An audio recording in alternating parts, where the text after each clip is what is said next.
Taasisi ya The Desk and Chair Foundation kwa kujali umuhimu wa elimu imewalipia ada na kuwanunulia vifaa muhimu wanafunzi 40 waliokuwa wamekwama kuingia kidato cha 5 kutokana na sababu mbalimbali ikiwemo kukosa ada na vifaa muhimu kwa mahitaji yao wawapo shuleni.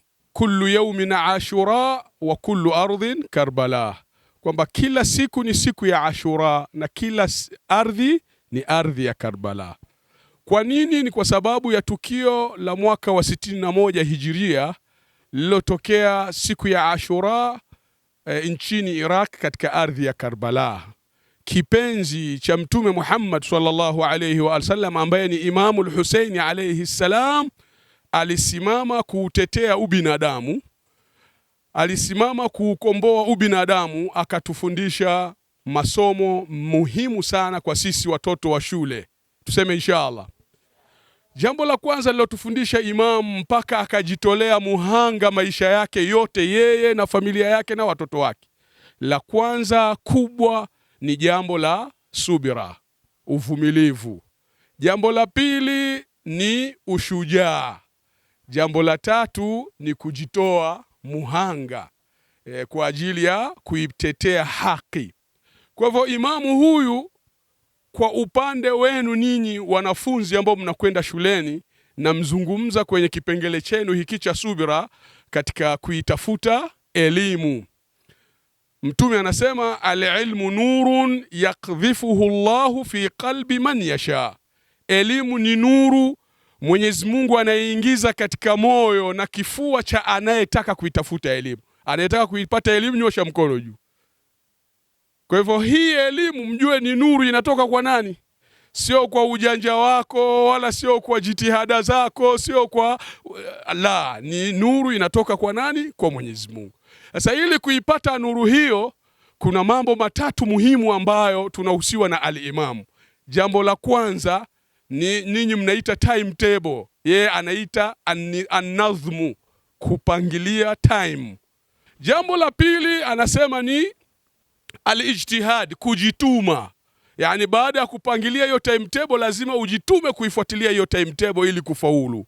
Na jambo la tatu ni kumtegemea Mwenyezi Mungu, ili ukiyaweza yote haya matatu basi lazima utafanikisha. Na ili uyaweze lazima uwe na kifua cha subira aliyotufundisha Imamul Husain katika viwanja vya ardhi ya Karbala, katika kuipigania haki, katika jihadi kubwa. Na hakuna jihadi kubwa kama kuitafuta elimu.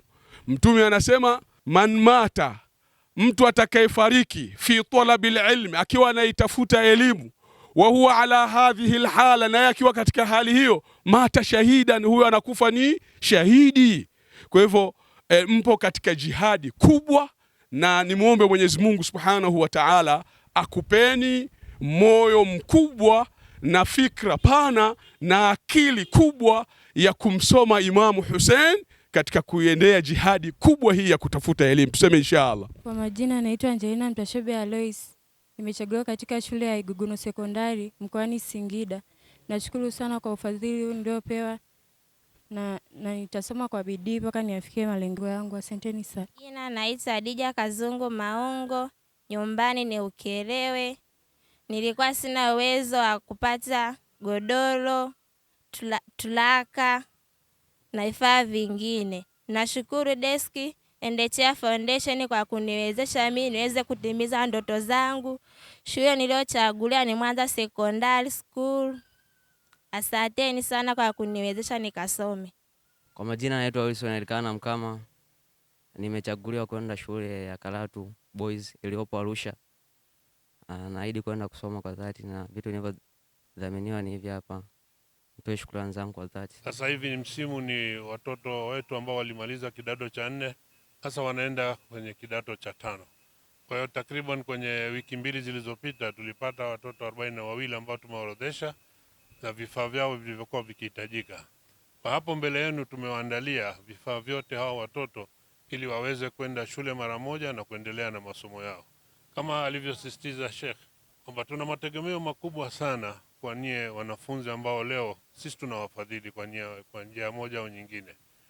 Mategemeo yetu kwanza, mnapoenda shuleni muwe na nidhamu na nia yenu iwe ni moja tu, elimu yenu ije inufaishe taifa kwa ujumla wake, kama sisi tunavyofanya hivi unavyoona leo. Wanaopewa ni watu wote, hatujabagua dini wala kuchagua dini ya mtu. Hapo wote wapo, Waislamu wapo, Wakristo wapo, na labda hata wengine ambao hawaamini kwenye dini pia wamo humo. Kwa hiyo tunawapa hizo vifaa ambayo vingeweza kuwakwamisha, lakini pamoja na vifaa, hao watoto wote tumewalipia ada zao za shule ambao tumeshazilipa benki, na leo watapata risiti zao hapo. Wale wa form 5 tumewalipia hizo 80,000 ambazo zinahitajika, na wa form 6 tumewalipia 160,000 ambayo ndio inahitajika. Kwa hiyo tuweze kutumia hizi vitu vizuri na tujenge jina zuri, ili pale mnapoenda, ili tuweze kufahamika kwamba tunakuja kwa nia njema sana. Kwa hiyo ni matumaini yangu kwamba baada ya form 5 na form 6 wale mtakao faulu, basi tutaendelea na nia kwa ajili ya kuwafadhili kwenye elimu ya juu zaidi.